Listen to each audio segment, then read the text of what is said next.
باب پنجم، سرچشمه اصلی سیل. در این 3 قرن اخیر از طرف دنیای غرب در دیگ انقلاب صنعتی قوام آمد. آرام آرام تهیه شد و فئودالیسم جای خود را به شهرنشینی داد و از طرف دیگر ما در این گوشه شرق به پیله حکومت وحدت ملی خود بر مبنای تشیع پناه بردیم و هر روز تاریخ خود را بیشتر تنیدیم و حتی اگر قیام هم کردیم به لباس فرقه های مختلف چون باطنیان، نقطویان، حروفیان و بهاییان در آورده ایم و در برابر هرچی مدرسه و آزمایشگاه که در غرب بنا نهاده شد ما محافل سیری ساختیم و به بطن 7 گانه رموز و اسم اعظم پناه بردیم. در این 3 قرن است که غرب عاقبت به کمک ماشین به استحصال غلاسات دست یافت و نیازمند بازار آشفته دنیا شد. از طرف برای به دست آوردن مواد خام ارزان و از طرف دیگر برای فروش مصنوعات خود.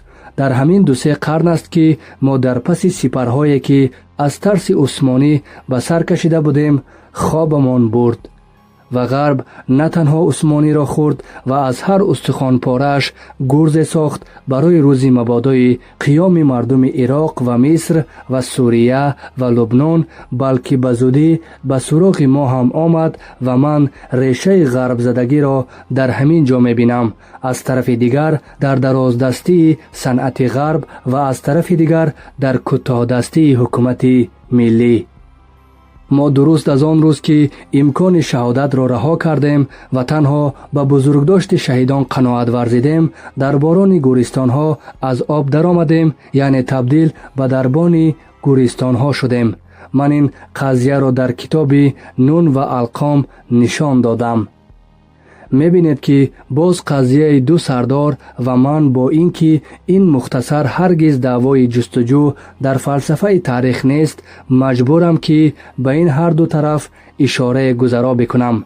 اما اینکه چه علت به تحول صنعت غرب انجامید کار من نیست.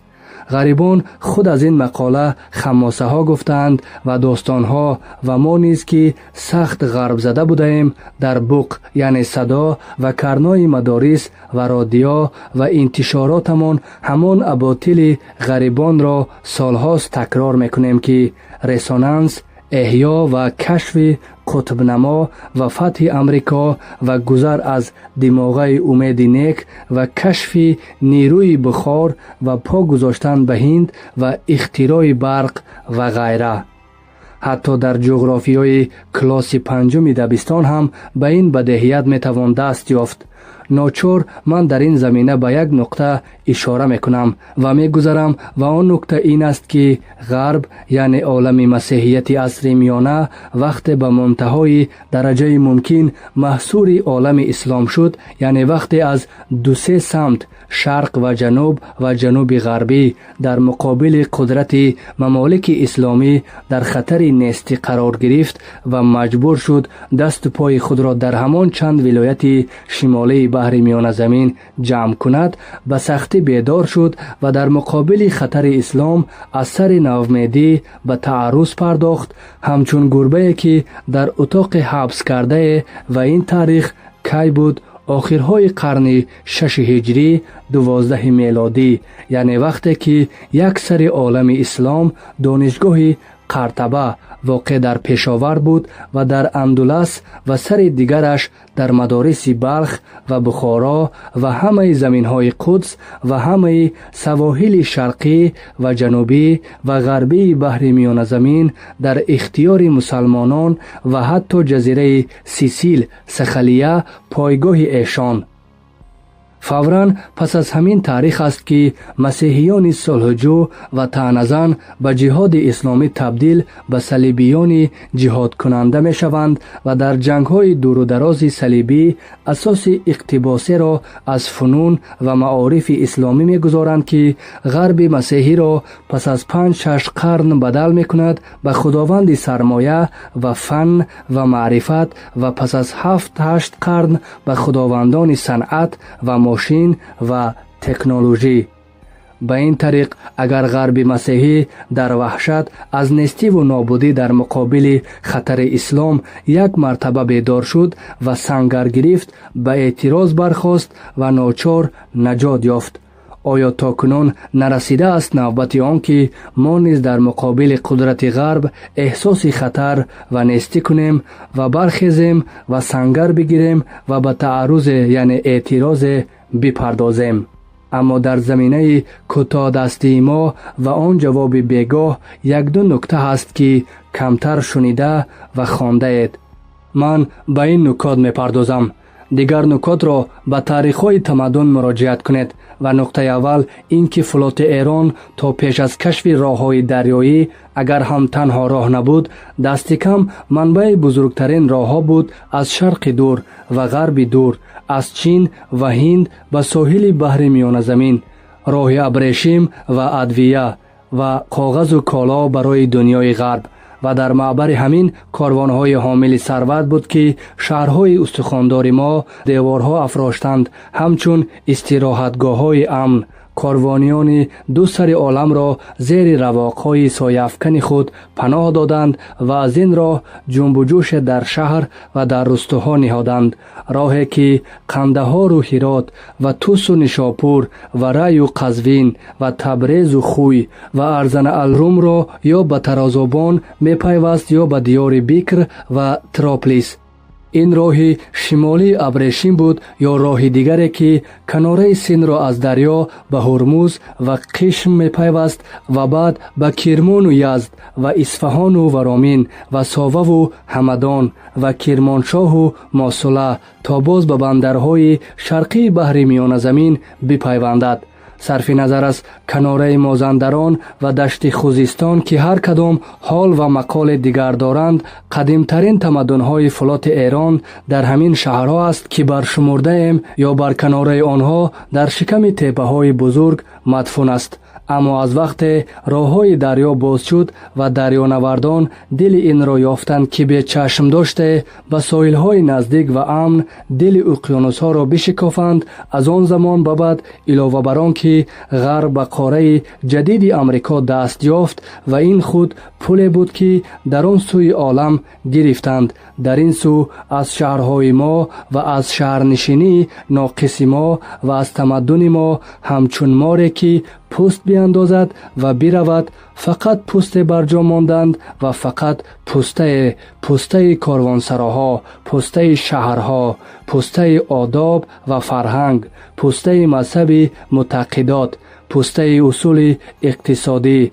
و از آن پس بود که فقر به معنی دقیقش آمد و ما شدیم فراموش شدگان دنیای زنده ها، قبرستان یادبودها و یادگارهای خوش راههای باز و کاروانهای پرمتا.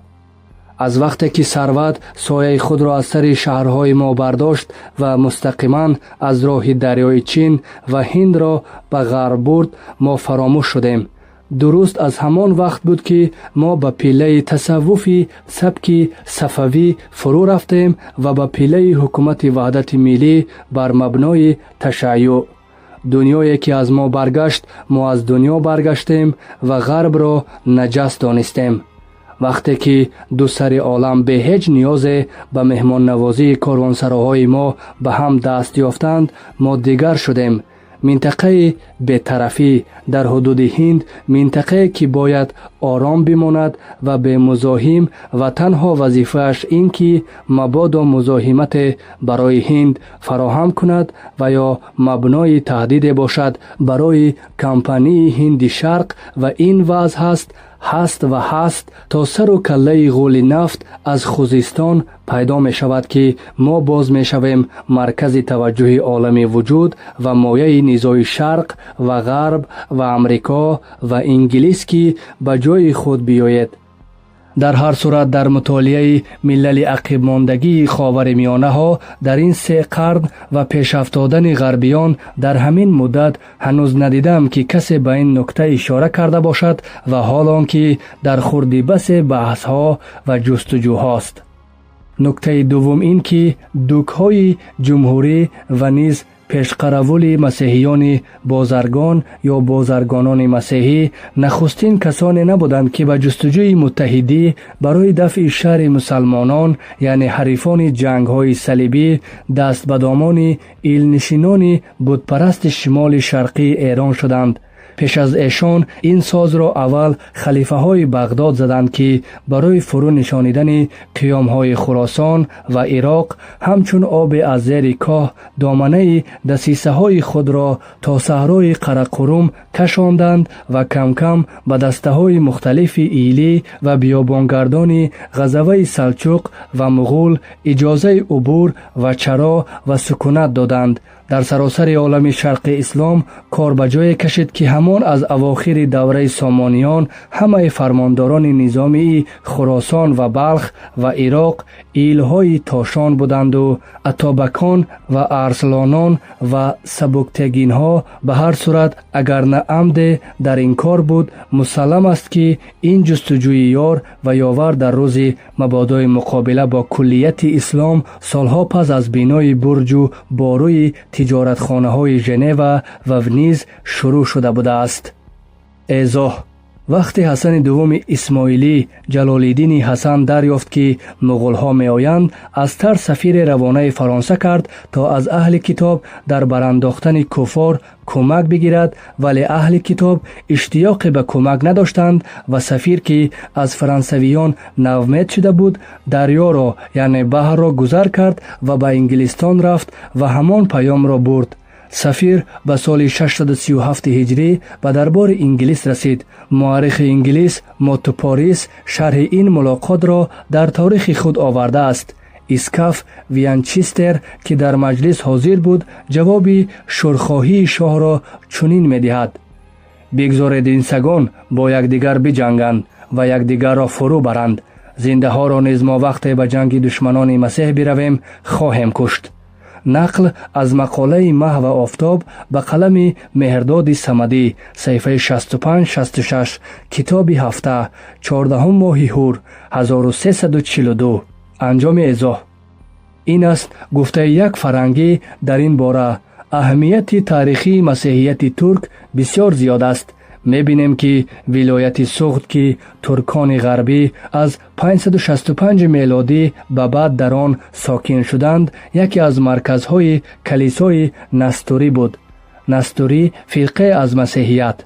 аз ин ҷо ва низ аз вилояти Балх буд, ки мубаллиғони Настурӣ ба қасди масеҳӣ кардани Осиё по дар роҳ ниҳоданд.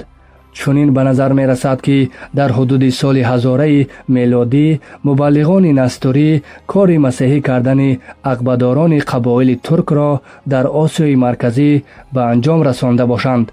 ин қабоил иборатанд аз унгутҳои Муғулистони дохилӣ, қараитҳои Муғулистони марказӣ ва найманҳои Муғулистони ғарбӣ. сарфи назар аз уйғурҳо, ки аз муддатҳо пеш дар саҳрои Габӣ ба одоби масеҳият муваддаб шуда буданд, ба ҳар ҷиҳат симои нимамасеҳии императури Чингизхонро бе таваҷҷӯҳ ба имони Настурии ин ҳама туркони ғарбӣ, ки дар рикобаш шамшер мезаданд, наметавон мушаххас кард. ба ин муносиб тааҷҷубе нахоҳем кард ва тасодуф нахоҳем донист, агар бубинем, ки олами ислом дар ду қарни 7 ва 8 ҳиҷрӣ, 13 ва 14 милодӣ якбора аз ду сӯ ба хатар меафтад. муғулон бо симои нимамасеҳӣ дар нохунак аз шарқ ва салибиёни комилан масеҳӣ аз ғарб ва Марко Поло бо ҳамнавоёнаш ба ин тартиб аст, ки вориди маърака мешаванд ва урупоиёни қарнҳои 14 ва 15 милодӣ, ки бо туркони усмонӣ меҷангиданд ва соҳилҳои ғарбии Африқоро кашф мекарданд ва даври димоғаи умед дар нохунак мегаштанд ва дар уқёнуси Ҳинд бо мусулмонон меҷангиданд ва дар ин тасаввур иштибоҳе ба сар мебурданд, ки дар он сӯи уқёнус ҳам дасти қадимии худро бар зидди мусалмонон хоҳанд ёфт, яъне раиси муғулонро ҳамаи наберагони муҷоҳидони салибии садри аввал буданд. ва мебинед, ки қазия бисёр равшан аст. نکته سوم این که صلیبیان فرنگ که به توبره کردن خاک عالم اسلام پا رکاب کرده بودند از همه اروپا گرد می آمدند. از سوئد یعنی شویتسیا بگیر تا روم و همه فرمان پاپ اعظم را در دست داشتند و پول و جیره و اسب و جو و علف تجارت خواهانه ژنو و ونیز را در پس پشت داشتند و آن وقت به عنوان عالم اسلام با کی می جنگیدند؟ نه با مجموعه ممالک اسلامی بلکه فقط با ممالک مصر، دست نشانده های دورافتاده خلافتی که در حال برباد رفتن بود.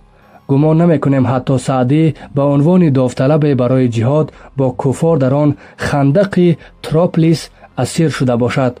آن روزها در این سوی عالم اسلام هیچ کسی را غم این نبود که خطر را ببیند و دست از بازیچه کودکانه ملوک توایف بردارد یا از بحث درباره حدوث و قدم قرآن، مسئله تازگی و دیرینگی موضوع مورد نظر به خاطر کوبیدن حریف چشم بپوشد.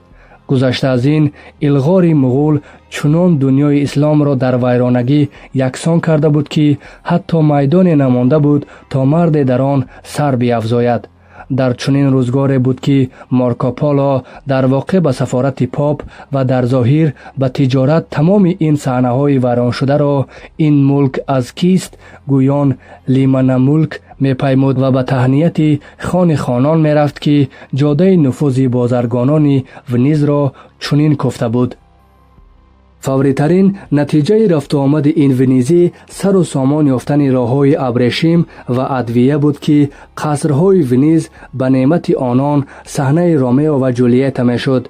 در نتیجه تلاش ایلخانان مغول و تجار ونیزی دو راه عظیم باز شد. یکی راه ارمنستان کبیر، تبریز، ملزگرد، ارزن الروم، ترابزان و دیگر راه ارمنستان صغیر، تبریز، ارزن الروم، شویتسیا، اسکندرون. ایزو مطالعات در باب بحرین و جزایر و سواحل خلیج فارس به قلم عباس اقبال، چاپ تهران 1328، صفحه 50. انجام ایزو. اما فتح کنستانتینوپل به دست مسلمانان عثمانی و زوال حکومت روم شرقی در سال 858 هجری 1453 میلادی این راه‌های تازه امان یافته را از نو برید و اروپای مسیحی خو گرفته به نعمت‌های شرقی در جستجوی راه دیگر به دست پا افتاد. بر اثر همین جستجو بود که نخست امریکا کشف شد و بعد گذر از دماغه امید در ناخنک میسر گردید. درست 53 سال پیش از فتح قسطنطنیه یعنی کنستانتینوپل و 14 سال پس از تأسیس حکومت صفوی 891 هجری 1486 میلادی با طولمعدیاز از دماغه امید در ناخنک گذشت و 5 سال بعد واسکو داماگا از همان راه به دریاهای گرم رسید و در بندر کالگوت هند پیاده شد و 7 سال بعد آلبوکرک با ضربه‌های توپ‌های خود مرکز حکومت امرای هرمزد را گرفت و بر دهنه خلیج فارس نشست تا بعد بتواند میخ اول استعمار را در گواه هند فرو بکوبد، همان که 500 سال بعد در این اواخر از زمین کنده شد. اینها همه واقعه های تاریخی و به جای خود درست است، اما غرب پیش و پس از اینها هم در فکر چاره های دیگر بوده است. آخرین نکته که من میخواهم تذکر بدهم همین است که اگر یکی از علت های اصلی هجوم مغولان به دنیای اسلام زمینه سازی های قبلی مسیحیت در بیابان های دور غور نبود، دست کم در یورش تیمور به این سوی عالم به جای پای فراوان برمیخوردیم از تحریک اروپای درمانده در جنگ های صلیبی و محتاج به نعمت های بازارهای شرق. سراغ آثار فرنگان نمی رویم که در چنین موردهای به هر صورت متوجه قول و فعل خیشند ورق به آثار خودی بزنیم. بهتر است که گولی و گونگی را بیشتر می توان دید. ابن خلدون که در آخر عمرش تیمور را دیده است و با او مصاحبه دارد می نویسد: هنگامی که هنوز در مغرب بودم پیشگویی های بسیار از قیام تیمور شنیده بودم. ستاره‌شناسان در حدود سال 766 منتظر ظهورش بودند. یک روز در فارس در مسجد القرنبین واعظ قسطنطنیه ابو علی بادیس را دیدم که رأیش حجت است. از رو درباره قران نزدیکی که باید واقع شود پرسیدم. گفت که دلالت دارد بر ظهور شخصی مقتدر از شمال شرقی مردم صحرانشین که بر این پادشاهان پیروز خواهد شد و قسمت عمده ربع مسکون از 4 حصه را خواهد گرفت. بغیر از او ابن زرزر طبیب یهودی پادشاه فرنگ بینالفونسو شاید لقبش باشد نیز همین را به من نوشته است. توجه کنید که راویان این اخبار یکی واعظ است از قسطنطنیه آمده که تازه به دست مسلمانان عثمانی فتح شده و دیگر طبیب یهودی از دربار شاه از فرنگ. با این طریق فکر نمی کنید حق داشته باشیم که از جای پای صریح این حقیقت تاریخی را بخوانیم که رفتروب مغول هنوز به اندازه کافی کمر اسلام را نشکسته بوده است و در غرب همیشه خواب نتربوک نام پهلوان اساطیری نجات بخشی دیگر را می دیدند که بیاید و پشت این پهلوان را عاقبت به خاک برسانید. اگر هنوز شک دارید متوجه باشید که نه از آتش ویرانی مغول و نه از کشتار تیمور هرگز جرقه یعنی آتشک به دامان عالم مسیحیت نرسید و روسیه هم که اندک ادبش را دادند به کیفر این گناه بود که ارتودکس بود و سر به آستان پاپ اعظم روم نمیسود. اگر باز هم شک دارید متوجه باشید که درست 50 سال بعد از فتح قسطنطنیه به دست مسلمانان حکومت صفوی در اردبیل تأسیس شد، یعنی درست در پشت سر عثمانی بهترین جا برای فرو کردن خنجر. ایضاح: تاریخ گذاری شاه اسماعیل 907 فتح قسطنطنیه 857 و نیز توجه کنید به این واقعیت تاریخی دیگر. زنی اوزون حسن دختر کالوژان و از خواهر دوید آخرین امپراتور بود. نام وی دستپینا کاترینا.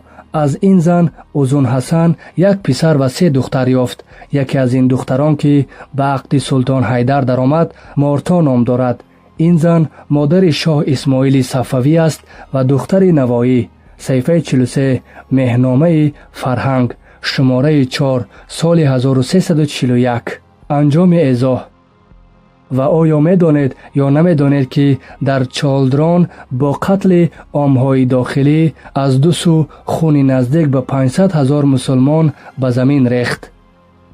ایضاح: احیای ملت ایرانی بر مبنای تشیع نه تنها از داخل تقویت می شد بلکه سختگیری عثمانی ها از خارج نیز به آن کمک می کرد که تشیع را زندقه اعلان کرده بودند و سلطان سلیم اول کار را به جای کشاند که اعلان کرد قتل 1 شیعه جواب قتل 70 مسیح را دارد و بر مبنای همین فتوا در ناخنک در ظرف چند روز 40,000 شیعه در عثمانی قتل عام شد.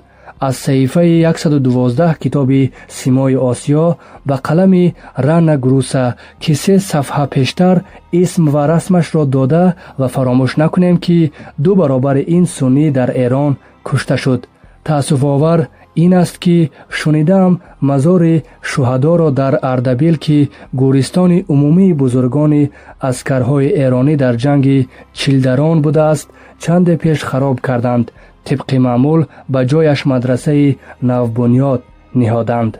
انجام ایضاح: گمان نکنید که به دفاع از ترکان عثمانی برخواستم. نه، میخواهم بگویم که بر اثر این نزاع‌های خالی از حماسه و خونین محلی و بر اثر کمخونی ناشی از آنهاست که ما خاورمیانه‌ای ها امروز به چنین روزگار گرفتاریم.